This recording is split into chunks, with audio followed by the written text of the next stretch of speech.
लगा रहता है, कभी जीते थे कभी हारे हैं, फिर जीतेंगे। चिराग जी की वजह से हम लोग सीट हार गए थे। अगर हम 5 पांडव हैं, मुट्ठी के स्वरूप में है, निश्चित चुनाव हम लोग जीतेंगे। पार्टी कार्यकर्ता हूँ, पार्टी का जो आदेश होगा 100% पूर्व में भी पालन किए हैं और आगे भी पालन करते रहेंगे। और देश मेरा उत्थान तभी कर सकता है जब सनातन धर्म का उत्थान होगा, और सनातन धर्म का उत्थान तभी होगा जब हमारे मोदी जी, योगी जी और नीतीश कुमार जैसे लोग सत्ता पे काबिज रहे। आगे देखते जाइए, 4 उपचुनाव में लड़े थे, क्या हुआ उस समय भी बड़ी बड़ी डींगे हाँक रहे थे। ये विश्वकर्मा पूजा हम लोग 2010 से मनाते हैं। प्रत्येक वर्ष कम से कम 5000 वृक्ष वितरण जरूर करते हैं और किसानों का सम्मान करते हैं। ये 15वां या 16वां साल है किसान सम्मान सा, एक वृक्ष माँ के नाम। अभी तक 70 से 80 हजार कम से कम वृक्ष हम जनता के बीच में जरूर बांट चुके हैं और लगवा चुके हैं। बहुत गर्व की बात है, बहुत उल्लास की बात है कि आज विश्वकर्मा पूजा के दिन, जिस दिन विश्वकर्मा जी अवतरित हुए थे, उसी दिन हमारे माननीय प्रधानमंत्री का जन्म दिवस है।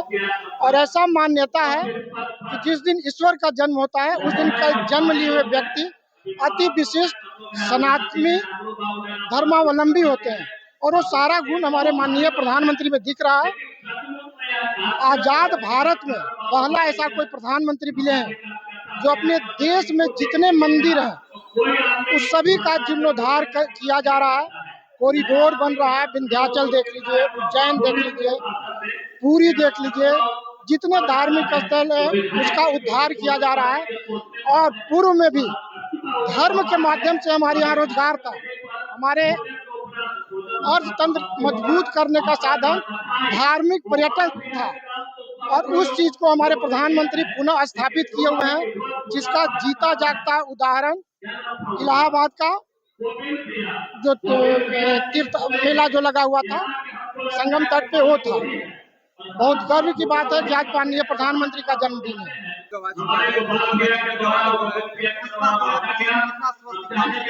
दौर होता है, कभी जीत हार लगा रहता है, कभी जीते थे कभी हारे हैं, फिर जीतेंगे। हार जीत लगा रहता है और निश्चित देखिएगा सारा समीकरण बदल चुका है। चिराग जी की वजह से हम लोग सीट हार गए थे। अगर हम 5 पांडव हैं, मुट्ठी के स्वरूप में है, निश्चित चुनाव हम लोग जीतेंगे। आपका भी नाम आ रहा है। मैं एक कार्यकर्ता हूँ, पार्टी का आदेश 100% मानता हूँ। मैं कभी पार्टी के साथ गद्दारी या अहित नहीं करता हूँ। मैं कभी कोई निर्दलीय या दूसरे पार्टी में नहीं जा सकता हूँ। पार्टी कार्यकर्ता हूँ, पार्टी का जो आदेश होगा 100% पूर्व में भी पालन किए हैं और आगे भी पालन करते रहेंगे। पप्पू यादव को जो वोटर अधिकार यात्रा के दौरान राहुल गांधी, तेजस्वी यादव जी आए थे तो उनको मंच पे जगह नहीं मिला था, लेकिन प्रधानमंत्री जब आए तो बात करते हुए नजर आए और पप्पू यादव को बहुत सम्मान दिया गया। ऐसा कहा जा रहा है कि पप्पू यादव बीजेपी में नहीं। हमारे प्रधानमंत्री स्पेशल व्यक्ति क्यों माने जाते हैं? उनमें कुछ एक नेता, एक अग्रणी गुण जो होना चाहिए वो है, क्योंकि विश्वकर्मा पूजा के दिन उनका जन्म हुआ है। आज विश्व में हमसे पाकिस्तान आंख से आंख मिलाता था, छोटे छोटे देश आंख मिलाते थे, और विश्व का सबसे शक्तिशाली राष्ट्र हमसे बराबरी कर रहा है। कुछ तो है उनके अंदर, वो जिस पर एक नजर देखते हैं वो उनका हो के रह जाता है। वही पप्पू यादव का हुआ है। प्रधानमंत्री जी से नजर मिलाया, प्रधानमंत्री के हो के रह गए।